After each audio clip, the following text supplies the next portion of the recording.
ส้มวิวหนองดอกบัวงามอีหลีตอนเช้าวิดีโอนี้ค่อยจะมาแนะนำทางเข้าไปสวนดอกบัวงามๆแบบนี้เพราะว่ามีหลายคนสนใจอยากไปทางโทรมาทางแชทมาบางคนก็คอมเมนต์ว่าอยู่ไสบ่ฮู้ทางไปถึงแม้ว่าค่อยจะปักหมุดโลเคชั่นให้แต่ว่าถ้าเบิ่งตามโลเคชั่นไปมันจะสับสนหน่อยนึงเอาเป็นว่าค่อยจะแนะนำไปใกล้ๆแล้วเจ้าจังเบิ่งโลเคชั่นได้ถ้าเจ้ามาแต่ทางห้วยหงส์กายตลาดห้วยหงส์กายโรงเรียนสุขสวัสดิ์มาหอมเข้ามันจะอยู่เบื้องซ้ายมือถ้าเจ้ามาแต่ทางดอนแดงหอมเข้าจะอยู่เบื้องขวามือบ้านหนองท่าเหนือหอม15เด้อหลังจากเจ้าขี่เขาหอมไปหน่อยนึงแล้วมันสิมี3แยกให้เจ้าเลี้ยวซ้ายไปตามทางคอนกรีตเด้อหลังจากนั้นขี่ซื้อไปเจ้าจะเจอโรงงานแล้วก็ห้านค้าตามแคมทางแม่นให้เจ้าเลี้ยวขวาลงทางดินแดงหันเด้อหลังจากนี้เจ้าสามารถเบิ่งโลเคชั่นแล้วก็ไปตามโลเคชั่นเลยก็ได้ถ้าไผมาฮอด3แยกตัวนี้แม่นให้เลี้ยวซ้ายเด้อเลี้ยวซ้ายมาหน่อยนึงก็สิเห็น3แยกที่มีห้องแถวแบบนี้ให้เลี้ยวขวาเข้าไปเลยเด้อหลังจากนั้นก็ขี่ซื้อไปเรื่อยๆเลยขี่ไปหน่อยเดียวดอกก็สิฮอดถ้าเจ้าแนมเห็นหนองแบบนี้แสดงว่าฮอดแล้วถ้าว่าเจ้ามาฮอดนี่แล้วก็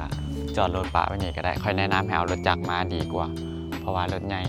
ทางมันจะแคบกับค่อนข้างยากแต่ว่าเอามาได้รถใหญ่มาได้สบายเด้อค่อยรถจอดไว้นี่แล้วค่อยสิย่างเข้าไปทางนี้ไปเดี๋ยวเข้าไปกันเลยย่างเข้ามานี่มันจะมีหนอง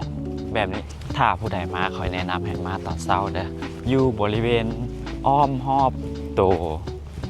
หนองดอกบัวนี่ก็สิมีหนองหลายหนองได้อยู่ลุมพุ่นก็มีอยู่นี่มีแล้วก็อยู่เทิงพุ่นก็มีอีก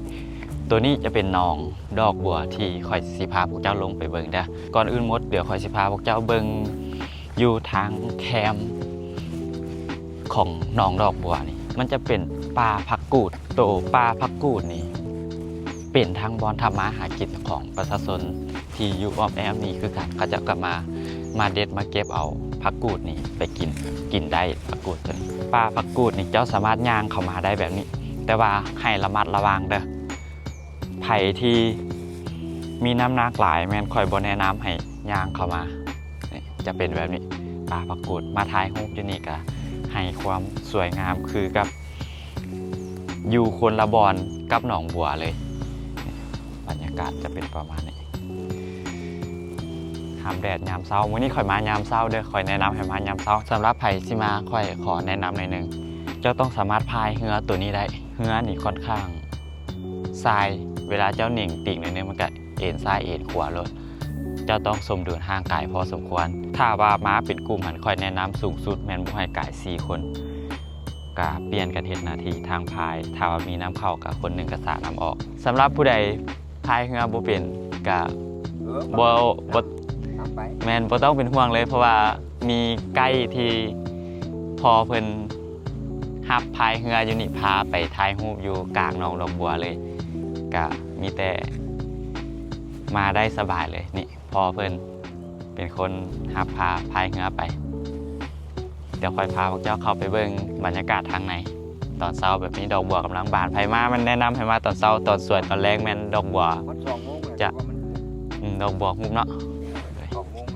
สำหรับสถานที่แห่งนี้แมนบ่ได้มีอุปกรณ์เซฟตี้ใดๆเด้อเนื่องจากว่าบ่มีไผหรือภาคส่วนใดมาจัดสรรเป็นสถานที่ท่องเที่ยวและคอยกระหวังว่าสถานที่แห่งนี้จะถูกยกระดับให้กลายเป็นสถานที่ท่องเที่ยวเพื่อสร้างรายได้ให้ประชาชนเขตนี้ซึ่งดอกบัวอยู่บึงแห่งนี้แมนบ่ได้เกิดเพียงแต่ระยะใดระยะหนึ่งแต่มันจะเกิดแบบนี้ในตลอดปีซึ่งหมายความว่าเฮาสามารถเข้ามาเยี่ยมมาชมได้ตลอดปีเลยนอกจากนั้นก็ยังมีป่าผักกูดที่อยู่ข้างๆกับหนองบัวป่าผักกูดก็ให้ความสวยงามบ่แพ้กันสถานที่นี้เป็นอีกหนึ่งสถานที่ที่ค่อยไปเห็นครั้งแรกแล้วรู้สึกประทับใจเนื่องจากว่ามันอยู่ในตัวเมืองและก็การเดินทางบ่ได้เป็นอุปสรรคในการไปเยี่ยมไปชมไปเบิ่งเลยและค่อยกระหวังว่าบึงแห่งนี้จะได้รับการดูแลที่ดีขึ้นเช่นว่าการบำบัดน้ำตลอดไปถึงการยกระดับให้สถานที่แห่งนี้กลายเป็นสถานที่ท่องเที่ยวที่มีสิ่งแวดล้อมอุดมสมบูรณ์ที่สุดที่ตั้งอยู่ในกลางตัวเมืองของนครหลวงเวียงจันทร์เลย